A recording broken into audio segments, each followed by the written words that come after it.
Coach, bonjour. Alors, pour ce derby important, à tous les titres, un petit point tout d'abord sur l'effectif. Alors, l'effectif, il y a beaucoup de choses à dire. Christophe qui est suspendu. Adil Taoui blessé, Boko blessé, Salamanche blessé. Absent. Salamanche, c'est très sérieux ou pas? Il a une entorse du genou. Donc, 3 semaines minimum, ça peut monter à 6. Les examens ont été rassurants. La seule difficulté, c'est qu'il a du liquide dans le genou. Et on est obligé d'attendre que le liquide s'en aille pour avoir un diagnostic précis. Il doit avoir un spécialiste à Marseille lundi pour voir la vraie nature de la blessure. Mais il y en a au moins pour 3 semaines, donc les 3 matchs de la semaine, plus la trêve, il y a une trêve de 15 jours juste après, j'espère pouvoir le récupérer après, mais bon, si, ça peut être plus grave. Donc c'est le liquide qui voilà, on n'a pas le diagnostic à cause du liquide. Et Boko Niano, il a une déchirure du petit adducteur. 15 jours, entre 15 et 3 semaines d'absence. Et Adil Taoui, une douleur à un orteil qui lui fait mal. Alors, voilà pour les bonnes nouvelles. On voulait vous parler de la dimension du derby, on verra ça tout à l'heure. Juste pour enchaîner sur ça, effectivement, gros souci pour vous dans la préparation de ce match. Et rien qu'au milieu de terrain, il y a pratiquement tout le milieu qui est par terre, quoi. Bah, aujourd'hui, vous avez 2 joueurs sur 3 sur notre milieu à 3 absents. Après, en fait, j'ai pas envie de chialer, j'ai pas envie de me plaindre de quoi que ce soit. Voilà. J'ai pas je vais pas dire que ce serait trop facile, mais bon, j'ai pas envie de tomber ou dans un discours pessimiste parce qu'il me manque des joueurs et des joueurs qui sont importants pour l'équipe. Donc voilà, je vais pas pleurer, je vais pas chialer. Ça va donner l'occasion à certains de pouvoir s'exprimer, qui n'ont pas beaucoup joué ces derniers temps, c'est vrai. On est en train de regarder comment on va s'organiser. Voilà, moi j'ai plus envie de regarder de ce côté-là que de l'autre. Donc on va vous donner l'opportunité, vous faites partie de l'effectif. Le club vous a pris en début de saison, voilà, vous en avez l'occasion, à vous de jouer maintenant. Juste pour rester dans le fil de cette idée-là, est-ce que ça vous oblige, malgré tout ces absences, à une réorganisation de l'équipe? Vous aimez bien parler de tactique, hein?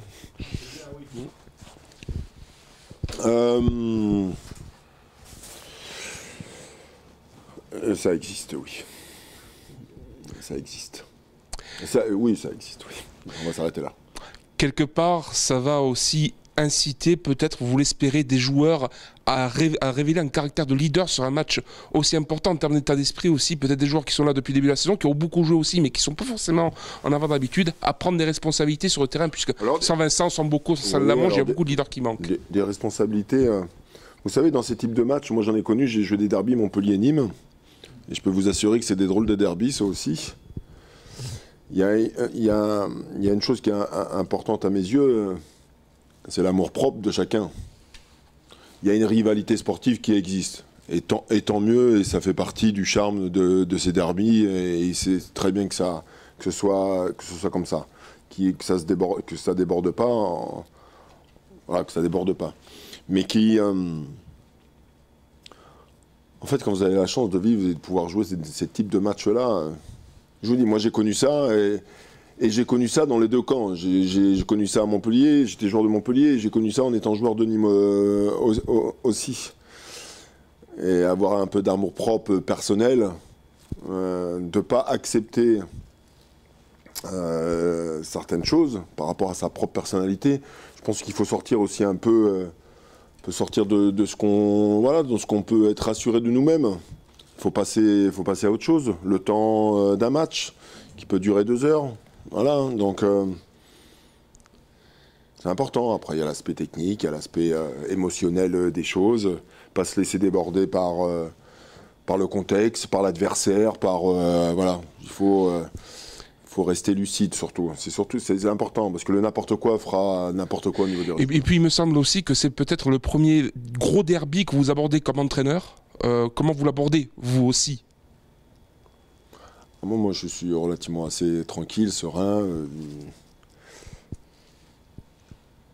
Vous savez, moi, je changerais bien mon poste aujourd'hui et d'être sur le terrain. Je voudrais bien jouer ça. Mais malheureusement, c'est plus possible. Ouais, même avec les blessés. Mais non, je dois reconnaître que j'ai une forme d'impatience de découvrir ça en tant qu'entraîneur. Voilà, ça représente quelque chose. En plus, je connais très bien Olivier d'en face. On a passé nos diplômes ensemble. On était dans la même promotion. Donc voilà, il y a plein de petites choses qui me... Il y a un joueur qui est en face que j'ai entraîné à Clermont-Ferrand, Cédric Avinel. Voilà, donc oui, je suis impatient aussi. Alors, vous parliez de la charge émotionnelle dans un derby. Justement, on avait vu qu'au match aller, c'est les Ajacciens qui étaient complètement passés à côté de leur copie. Vos joueurs, ils sont dans quel état d'esprit, là? Honnêtement, je les ai trouvés relativement tranquilles, sereins. Il n'y a pas eu... Il n'y a pas eu de signe de nervosité la semaine, en dehors d'un ou deux exercices un peu avec moi sur des explications. Mais je trouve le groupe assez tranquille. Alors je pense qu'à partir de cet après-midi, ça va se monter d'un cran. Hein. L'exigence va être plus importante. On s'en va tout à l'heure aussi après la séance d'entraînement. Mais bon, dans l'ensemble, je les trouve tranquilles, sereins. Avant le dernier match, vous aviez répété, il faut arrêter les cadeaux. Bon, il y a une petite prolongation de cadeaux. Comment ça se passe le discours sur ce genre d'erreur? Vous savez, hein, je vous ai dit que ça ne sert à rien de répéter les choses quand on fait des erreurs qui se répètent tous les jours. Moi, je fais partie des gens... il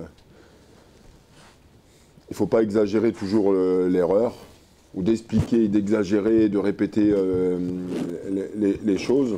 Alors il y a des discussions individuelles, les joueurs ils savent que je ne suis pas content sur certaines situations qui sont quand même relativement assez grossières pour faire des fautes aussi importantes. En plus vous jouez une équipe qui est très bien organisée sur l'aspect défensif, c'est la meilleure défense de Ligue 2, ils prennent très rarement de buts, ils sont performants sur les situations arrêtées, ils ont marqué 11 buts sur situations arrêtées, dont 6 corners. Et dont 4 sur des situations de... Pardon. Et 4 sur des situations de touche. Et donc, voilà, c'est une équipe... en fait, comme il y a beaucoup de joueurs d'expérience là-dedans qui maîtrisent les détails d'un match. Et qui maîtrisent les moments importants d'un match. À contrario de nous, on est relativement jeunes à ce niveau-là. Et il va falloir qu'on soit encore beaucoup plus vigilant sur les moments clés du match, parce qu'il va y en avoir. Début de match, fin de première mi-temps, il y a toujours des moments un peu particuliers. Et eux, je trouve qu'ils maîtrisent très bien ça. Donc là, parler de l'émotion, la gestion émotionnelle, ils l'ont dans l'ensemble. Et puis, ils étaient sur une série de 4 matchs en victoire. Là, ils sont sur une série de 3 matchs avec des victoires. Ils ont repris un peu de confiance. Ils ont un attaquant, Crasso, qui marche sur l'eau aussi en ce moment, qui fait des différences individuelles. Vous regardez le but qu'il a marqué contre Rodez. Vous regardez le but qu'il a marqué contre Niort, même s'il y a une erreur défensive. Mais il est présent.